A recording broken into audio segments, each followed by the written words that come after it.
Ice cream কাকিমা কিনে দিয়েছে, ওই যে কাকিমা। যাই হোক, ইন্ট্রো দিয়ে দিয়েছি।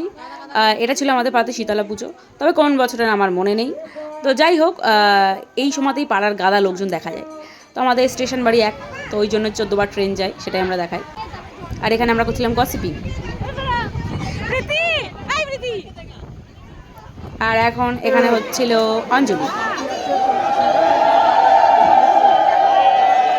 আগেই বললাম গাদা গাদা লোকজন। তবে আমাদের এখানে একটা নিয়ম আছে, খুবই পুরনো। এই যে কুলোয় করে মায়ের দুধ গঙ্গা জল সবার মাথায় ছিটিয়ে দেওয়া হয়, তো সেটাই হচ্ছিল, অনেক পুরনো নিয়ম।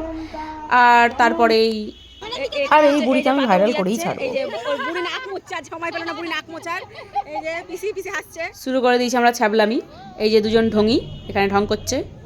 এবার হচ্ছে আমরা এই যে আমরা লোকে 4 জন বসে, আমরা 6 জন বসেছি শুধুমাত্র গসিপ করবো বলে। গসিপিং, উই আর গসিপিং, ঝাকুর এখানে। আর ওই যে স্টেশন, ওই যে রাস্তা। আমাদের মেন উদ্দেশ্যই এইসব গাইস। চলো টাটা।